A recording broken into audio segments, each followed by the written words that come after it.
Torah Or, Megillah Esther, page Tzadik. Megillah Esther. But in case you didn't know, it's a month to Purim. Oh, that's right. That's all. Come to think of it, it's 2 months to Pesach.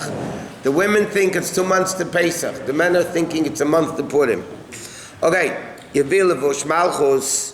Haman said this to Achashverosh when Achashverosh asked Haman, what do you do to somebody the king wants to reward? So he says, Yevil Levush Malchus, you should bring the royal garment to Shalovash Be'amelech that the king wears, V'susa sherochav alav hamelech, and the horse that the king rides on, Vashanit in Kesem Malchus B'reisha, should put the crown of the king on his head. And that made Achashverosh angry, whatever. Hine, Inyan Levush Malchus, what is this Inyan? It's obviously everything in this pasuk is spiritual. It all refers, number one, to Hashem. Because when it says in the Megillah, there's no mention of Hashem in the Megillah. But it says, when it says Hamelech, the king, it refers to Hashem. So all these things, the Vush Malchus, all refers to the levels in godliness. In the Inyan, the Levush, Mashakotz is what it says. Hashem, Malach Geos Lavish, Hashem puts on his garments of honor and glory. Shenislabish Vush Geos, Hashem puts on garments of glory, Lias Melech Ha'ilim, to be the king of the world. Like we say, it's in Tilm, Hashem Malach Geos Lavish. Hashem is king. In order to be king, he puts on these royal garments. V'sus Asherochav Olav HaMelech. And the horse that the king rides on, what it says in by Matan Torah. See, Kisir Kavasasecha Makvisecha Yeshu, when you ride on your horse of your chariot, it's this concept of salvation. Vashanit in Kesef Malchus B'reisha. This that the pasuk adds, you should put the crown on the head. What does that refer to? What it says in Shir Hashirim, in the crown, right? Shir Hashem Hashel Shloimei, the crown that his mother gave him on the day of the wedding, which refers to Matan Torah. So this whole pasuk basically is similar to Matan Torah. So he says like this: any level that was revealed by Matan Torah of Elokus, Nizgala Gamkim b'mei Purim b'mei Mordechai, was also revealed on Purim. Why? And Purim was the final acceptance of what the Jews began in the days of Matan Torah. By Matan Torah, Sha'om Yisro, when the Yidden said Nasiv and Ishma, the Gemara says Hechelu Lasis. They only began accepting the Torah.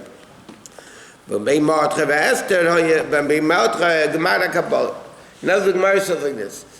When the Gemara says, Kaf Aleim Har Kigilgas, Hashem held the mountain over their head, and he said, do or die. Okay? So then, it says, the Jews, so Amir Rava, Mikam Meidor Rabbi L'Reis. From this pasuk, a guy can have a good kapar excuse not to keep Torah. Why? He could say, listen, we were forced. We didn't want to do it. We held the mountain over our head, do or die. I mean, so, So the Gemara says, but it's not an excuse anymore. In the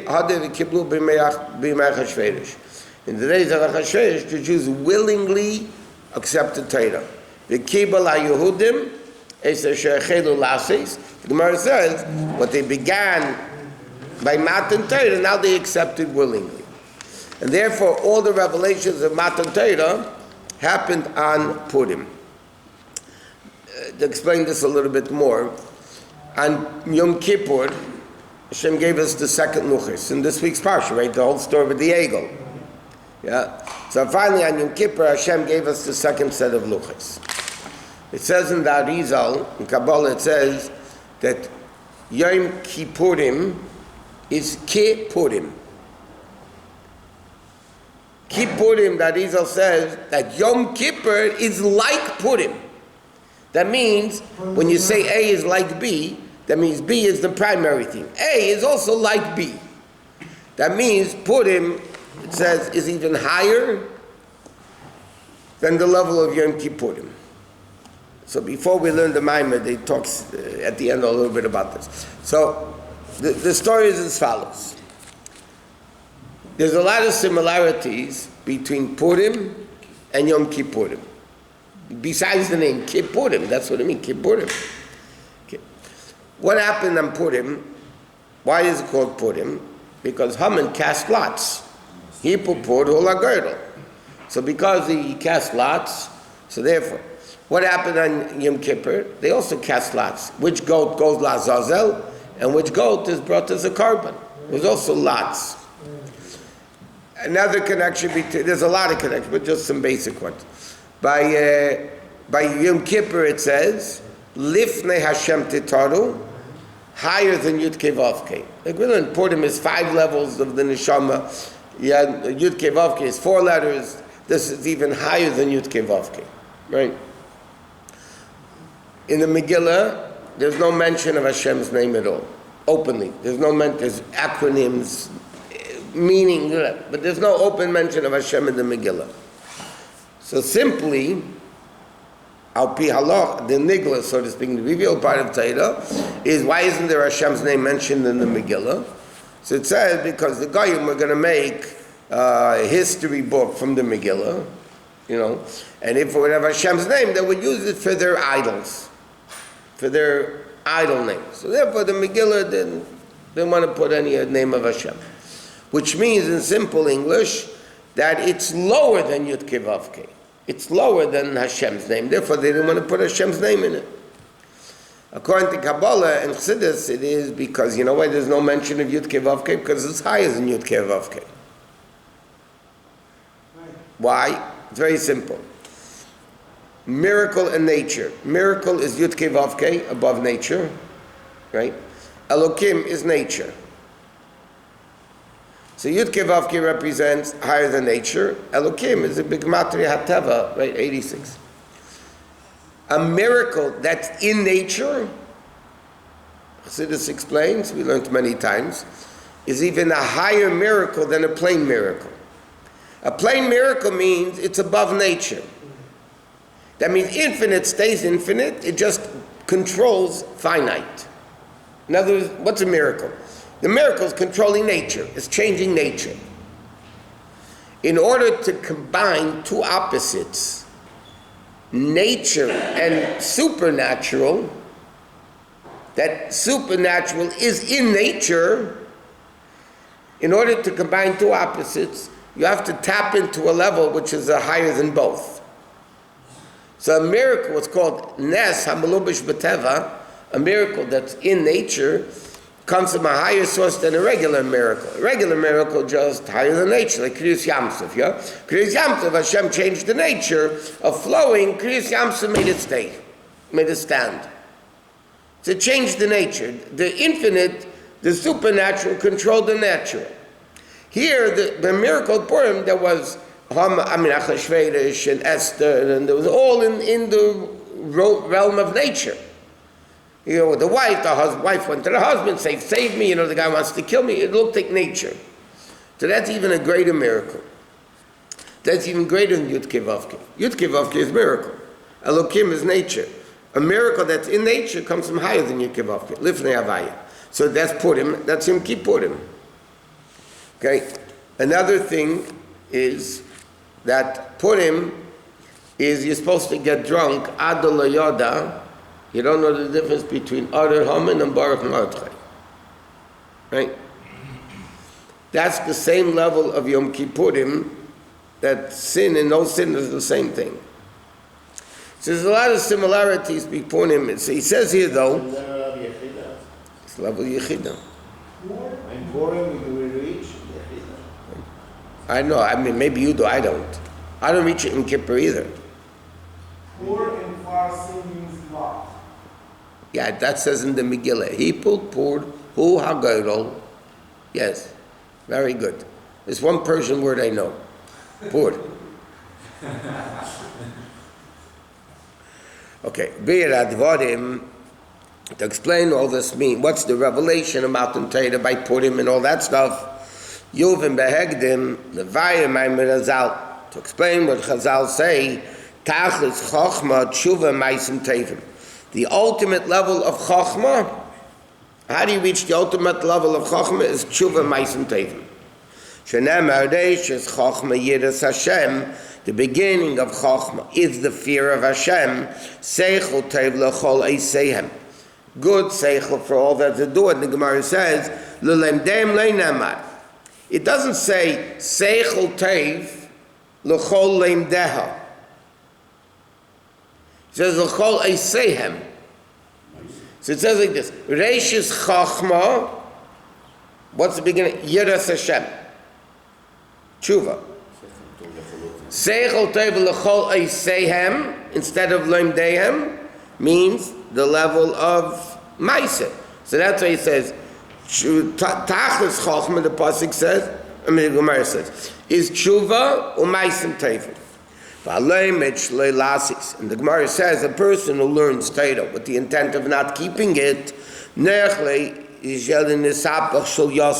upon it. He simply means his embryo should have never turned over, i.e. he should have never been born. Because the primary purpose of a person's creation is action of mitzvahs. Hainun, but what type of mitzvahs are we talking about? Mitzvahs that nobody else could do. But a mitzvah that somebody else would be able to do. And therefore I would be able to learn Torah instead of doing the mitzvah. The pasuk says all desires and nothing compared to Torah. Even chefse shemayim shekol ha-mitzvahs einam shavim. All the mitzvahs are not even equal. L'davar echad b'divrei Torah. Okay, sheyesh ma'ila yisrael b'divrei Torah al kima mitzvahs. So there's an advantage of Torah over mitzvahs. V'yesh ma'ila yisrael b'kima mitzvahs al divrei Torah. So it's in other words like this. Let's explain this. The Gemara says a din based on these psukim. If a guy is learning Torah and a mitzvah comes up, do I stop learning Torah to do the mitzvah or not? So the Gemara says like this, based on these psukim that he just quoted. If it's a mitzvah somebody else could do, then don't stop learning Torah. Because nothing's as great as learning Torah. If it's a mitzvah that nobody else could do, I mean, if you don't do it, there won't be any mitzvah, so then stop learning Torah to do a mitzvah. Okay, that's what the Gemara says. So the obvious question is, it doesn't make sense. If Torah is greater than mitzvahs, never stop learning Torah, whether somebody else could do the mitzvah or not. If mitzvahs are greater than Torah, then you should always stop learning Torah to do a mitzvah. It's like, nishta here, nishta, neither here nor there. If somebody else could do the mitzvah, so then you learn Torah. If nobody else could do the mitzvah, you stop learning Torah. So what does it mean? So the Rabbi is going to explain what it means. It's basically like this. In essence, learning Torah is greater. Learning Torah is greater than any other thing. But Hashem doesn't want a dira in Torah. Hashem wants a dira b'tachtenim in the physical world. Hashem wants the physical world to be elevated. So the answer is very simple. Torah is much greater than anything else. But the purpose of creation is that world should be elevated. So if somebody else could elevate it, a mitzvah that somebody else could do, so the world will be elevated anyway. So meanwhile, you keep learning Torah, which is greater. If nobody else would be able to elevate it, so yes, Torah is greater, but that's not what the purpose is. The purpose is dira v'tachtenim, to elevate the world. So then you stop learning Torah. It's similar to the whole concept. It says a chosin, when they get married, is the Zohar says is neches darga. It's a lowering of a level. So let's say guy's in yeshiva, he's learning Torah. All of a sudden, the Torah says, get married. That's a mitzvah in the Torah, he got married. Now what happens when he gets married? He has parnasa on his head, the household, everything on his head. Obviously, he can't learn Torah anymore. So the question is, why did Hashem set up the world in a way that people should just learn Torah all day? That's it, not get married, not deal with like Ben Azai did. That's it. Not anything. So the answer is that's not what Hashem wants. Yes, a chos and neches dargi is going down to make, but that's what Hashem wants, dira b'tachtein. So again, he says like this, from one side, mitzvahs are greater than Torah, therefore, if nobody's able to do the mitzvah, stop learning Torah to do the mitzvah. Why is mitzvah greater? because Hashem wants a dwelling place elevating the physical world. If somebody else could elevate the physical world, then you keep learning Torah, because then you have both things. Mission accomplished with the world, and you're learning Torah.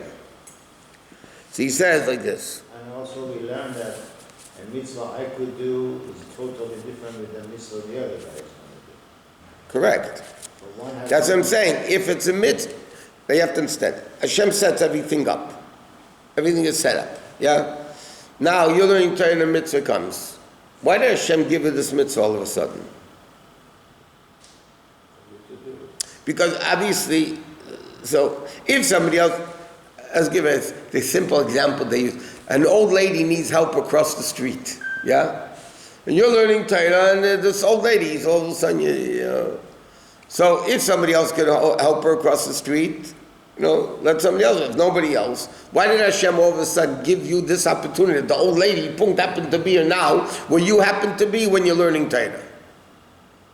Because obviously this is what your opportunity is to elevate the world by doing an act of chesed. So ultimately the goal is elevating the world. The what?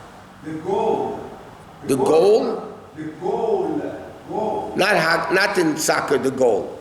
The goal of creation. Why do you Yeah. say that? Yeah. Why do you say that? No? So the goal is elevating, not learning Torah. bingo. But in order to elevate the world, you have to learn Torah, because if not, you're not going to know how to elevate the world. That's number one. And number two, even without the Torah itself is greater than world. B'reishit bara Elokim. Somebody once, I just saw this lately, somebody asked the Rebbe, how do you give answers about medical things and all these things when you don't know anything? So the Rebbe said that Torah is the blueprint of the world. So everything that happened in the world happens through Torah. So if you look into Torah, you know all the answers. Yeah? When the last time you looked in Torah and got all the answers for these things? No, it's not Torah, but I'm sure that people are connected up there.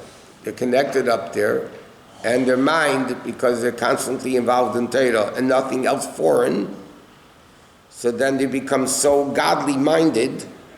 So like Hashem knows, they know. It's Perkei of Tanya.